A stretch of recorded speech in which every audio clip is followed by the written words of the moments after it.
ये कहानी है रोहित की, जो अपनी माँ शकुंतला के साथ रहा करता था। रोहित की शादी की उम्र हो रही थी, लेकिन रोहित बार बार अपनी माँ को शादी के लिए मना कर रहा था। अरे मुझे तो समझ नहीं आ रहा है, आखिर तू शादी के लिए मना क्यों कर रहा है?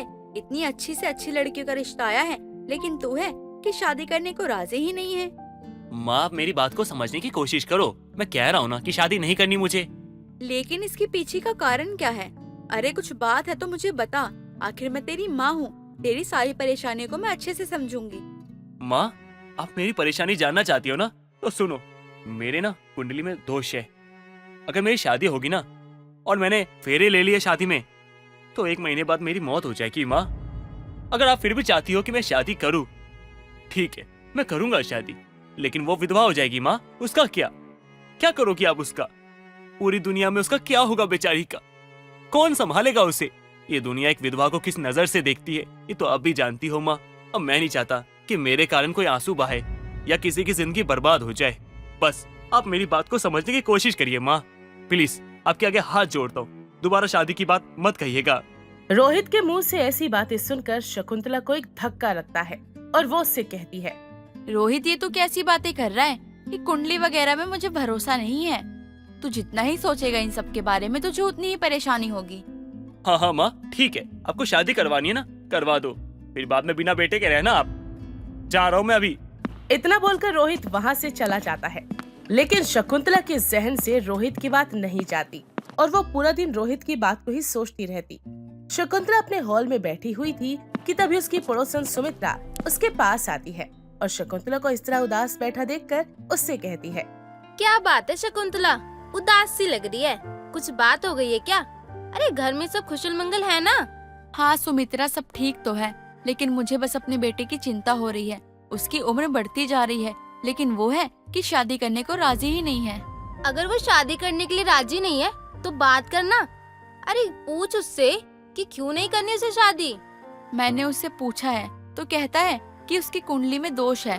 अगर वो शादी करेगा तो शादी के 1 महीने बाद ही वो मर जाएगा। अब तू बता सुमित्रा, अगर कोई बेटा अपनी माँ से ऐसी बात करेगा तो भला कौन सी माँ अपने बेटे की शादी करवाएगी? देख शकुंतला, आजकल के बच्चे ना बड़े ही तेज होते हैं। तू मेरी बात मान या ना मान, लेकिन हाँ, तेरे बेटे का कहीं तो चक्कर चल रहा है, तभी तो वो बार बार शादी की बात को टाल देता है। नहीं, अगर ऐसा होता तो मेरा बेटा मुझे सबसे पहले बताता, और मान लिया कि उसका चक्कर कहीं और है तो वो उससे भी तो शादी नहीं कर रहा ना। अब देख शकुंतला, तेरा बेटा सच बोल रहा है या झूठ बोल रहा है, ये तो भगवान ही जानता है। लेकिन हाँ, मैं तो यही कहूँगी शकुंतला कि अपने बेटे पे ना थोड़ा ध्यान दे, क्योंकि आजकल के बच्चे ना माँ बाप से बहुत झूठ बोलते हैं। बाकी घर का तेरा मामला है, तू देख ले। खैर, मैं ज्यादा नहीं बोलूंगी क्योंकि ये सब घर का मामला है ना। अच्छा, इन सबको छोड़, मैं बाजार जा रही थी तो वही पूछने आई थी कि तू भी चलेगी साथ में। हाँ, बाजार तो जाना है क्योंकि घर में सब्जियाँ खत्म हो गई हैं। हाँ तो चल ना, इतना क्यों सोच रही है? अरे तू बाजार जाएगी ना, तेरा मन हल्का हो जाएगा और थोड़ी सब्जियाँ भी आ जाएगी। हाँ रुक, मैं अभी आती हूँ 5 मिनट में तैयार होकर। इस तरह शकुंतला बाजार जाने के लिए तैयार हो जाती है और अपना झोला लिए सुमित्रा के साथ बाजार की तरफ निकल जाती है। सुमित्रा और शकुंतला दोनों ही सब्जियां खरीद रहे थे। तभी सुमित्रा की नजर रोहित पर जाती है, जो एक लड़की को अपने हाथों से गोलगप्पे खिला रहा था। उसे देखकर सुमित्रा हैरानी से शकुंतला से कहती है, हाय दैया, देख शकुंतला, मैं ना कहती थी तुझसे कि तेरा बेटा तुझसे झूठ बोलता है और हमेशा तुझे जलेबी की जैसे ना गोल गोल घुमाता रहता है। सुमित्रा, मुझे समझ नहीं आ रहा है कि तेरे शरीर में अचानक से कौन सी आत्मा घुस जाती है। अरे अभी इतनी आराम से तो सब्जियां खरीद रही थी, लेकिन अचानक तुझे ऐसा क्या हो गया कि तू मेरे बेटे के बारे में बोलने लगी? हाँ, मैंने माना कि मेरा बेटा शादी नहीं कर रहा है, और ऐसा भी तो हो सकता है ना कि वो सच बोल रहा हो, उसकी कुंडली में सच में दोष हो। अरे शकुंतला, जो मैं अपनी आंखों से देख रही हूँ ना, अगर वो तूने देख लिया ना तो तेरा विश्वास उठ जाएगा तेरे बेटे पे से, और मेरी बात पे ना तुझे यकीन हो जाएगा। देख उधर, देख उधर, तेरा बेटा देख किस लैला के साथ गोलगप्पे खाने में लगा है। ये तू कैसी बातें कर रही है? अरे मेरे बेटे के बारे में ऐसे बोलने की तेरी हिम्मत कैसे हुई? अरे बहन, तू मुझ पे क्यों भड़क रही है? तुझे मेरी बात का विश्वास नहीं हो रहा ना, तो ठीक है, तू उधर देख ना, गोलगप्पे की साइड। सुमित्रा के कहने पर शकुंतला पीछे पलटती है, जहां रोहित एक लड़की के साथ गोलगप्पे खाता हुआ नजर आता है। रोहित को एक लड़की के साथ देखकर शकुंतला का गुस्सा 7वें आसमान पर पहुंच जाता है। वो गुस्से में पैरों को धमकाते हुए अपने बेटे के पास आती है और उसके हाथ से गोलगप्पे की प्लेट फेंक कर कहती है, अरे मुझे तो तुझे अपना बेटा कहने में शर्म आ रही है। रोहित, तू ऐसा निकलेगा मैंने कभी अपने सपनों में भी नहीं सोचा था। अरे मुझे लगता था कि मैं तेरी माँ ही नहीं बल्कि तेरी दोस्त हूँ, लेकिन तूने मुझे अपना दोस्त कभी माना ही नहीं। अरे इस लड़की के लिए तू शादी के लिए मना कर रहा था तो मुझे बता देता, मैं तेरी शादी इसी लड़के से करवा देती। इतना बोलकर शकुंतला अपनी आंखों में आंसू लिए वहाँ से चली जाती है। तो वहीं नेहा रोहित से कहती है, रोहित, क्या ये तुम्हारी माँ थी? हाँ नेहा, ये मेरी माँ है। इनको लगता है ना शादी ना करने के मैं बहाने देता हूँ। अरे बाबा, तो इसमें परेशानी क्या है? कर लो ना शादी, जहाँ तुम्हारी माँ कह रही है। क्यों तुम मेरे पीछे पड़े हुए हो? तुम्हें पता है ना मैं अभी शादी नहीं कर सकती। मेरी लाइफ में बहुत कुछ है जिसे मैं हैंडल नहीं कर पा रही हूँ रोहित। क्या क्या क्या क्या शादी कर लूं? ये तो पागल वागल हो क्या? तुम्हारे प्यार को मैं कैसे भूल सकता हूँ? वैसे एक बात बताओ, तुम क्या भूल पाओगी मुझे? रोहित की बात सुनकर नेहा की आंखें भर जाती हैं और वो वहाँ से जाने लगती है। तभी रोहित उसका हाथ पकड़ लेता है और उससे कहता है, मुझे अभी मेरा जवाब नहीं मिला है। तुम मुझे जवाब दो, उसके बाद ही तुम जा सकती हो। अगर तुमने मुझे जवाब नहीं दिया ना तो मैं तुम्हें जाने नहीं दूंगा। कुछ कुछ सवाल के जवाब नहीं होते हैं रोहित। लेकिन मुझे जवाब चाहिए, क्योंकि मैं अपनी माँ को दुखी नहीं देख सकता।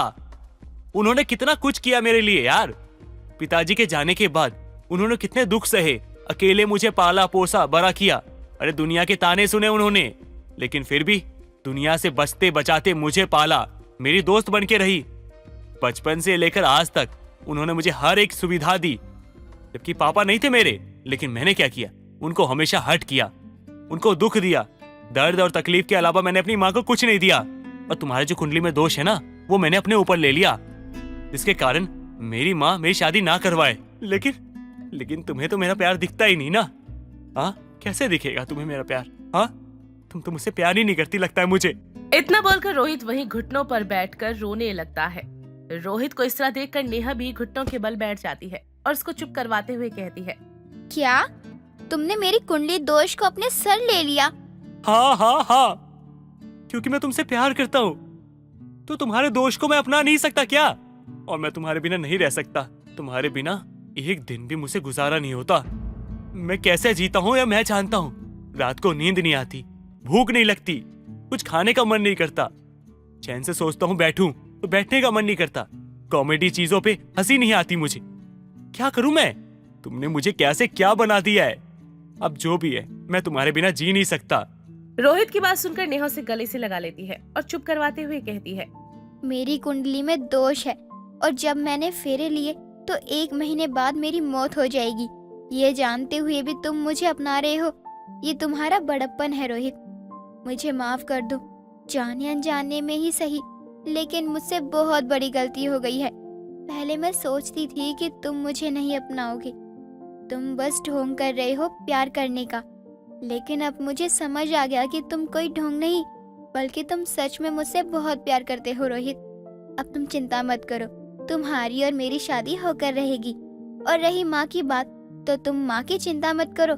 मुझे एक बार अपनी माँ से मिलवा दो, फिर तुम देखना, एक बार आंटी जी मुझसे मिलेंगी ना तो वो मुझे जरूर पसंद कर लेंगी, क्योंकि तुम्हारी नेहा है ही इतनी अच्छी। क्यों, सही कह रही हूँ ना मैं रोहित? नेहा की बात सुनकर अब उसके चेहरे पर एक चमक आती है और इस तरह नेहा को लेकर अपने घर चला जाता है और उसकी माँ गुस्से में बैठी हुई होती है। माँ, हो सके तो मुझे माफ कर दीजिएगा, लेकिन आप मेरी कंडीशन सुनोगी ना तो आपको परेशानी समझ आ जाएगी मेरी। तो इसलिए प्लीज एक बार मेरी बात सुन लीजिए। क्या सुनूं रोहित? मैंने तुझे अपना बेटा नहीं बल्कि अपनी दोस्त की तरह रखा। मैंने कभी तुझे किसी चीज की कमी नहीं होने दी, लेकिन उसका नतीजा क्या मिला? तूने मुझे इतना हर्ट किया।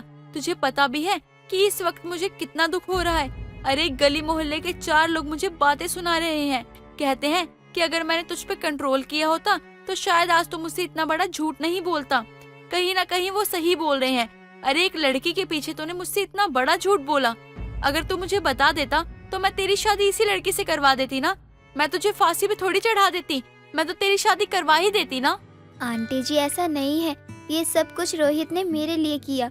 रोहित ने आपसे झूठ बोला मेरे लिए, क्योंकि जो दोष रोहित आपको अपनी कुंडली में बता रहा है वो रोहित की कुंडली में नहीं बल्कि मेरी में है। आंटी जी, अगर मैंने फेरे लिए तो शादी के 1 महीने बाद मेरी मौत हो जाएगी, क्योंकि मैं मांगलिक हूँ। वो तो रोहित मुझसे प्यार करता है और वो किसी और से शादी नहीं करना चाहता, इसलिए उसने ये सारा ढोंग रचा। अगर उसके बाद भी आपको रोहित गलत लग रहा है तो उसके लिए मैं माफ़ी मांगती हूँ आपसे। और अगर आपको ये लग रहा है कि रोहित की शादी मुझसे नहीं होनी चाहिए तो मैं चली जाऊंगी। नेहा की बात सुनकर शकुंतला अपनी आंखों से आंसू पोंछती है और उससे कहती है, नेहा बेटा, तुझे क्या लगा तू मुझे सारी बातें बताएगी और मैं तुझे यहाँ से जाने दूंगी? अरे मैं रोहित की माँ ही नहीं बल्कि उसकी दोस्त दोस्त। अगर मेरे बेटे ने मुझसे इतना बड़ा झूठ बोला है तो जाहिर है वो तेरे चक्कर में ही बोला है। मेरा बेटा तुझसे बहुत प्यार करता है और मैं अपने बेटे की खुशी के लिए कुछ भी कर सकती हूँ। और क्या हुआ अगर तू मांगलिक है तो हम तो तेरी शादी बिन फेरे के ही करवाएंगे। इस तरह शकुंतला नेहा को अपना लेती है और बहुत जल्द नेहा के घर धूमधाम से बारात लेकर जाती है और बिना फेरे की शादी करवाती है। नेहा अपने ससुराल को बखूबी संभालती है और इस तरह शकुंतला का परिवार एक बार फिर से खुशहाली की जिंदगी जीने लगता है।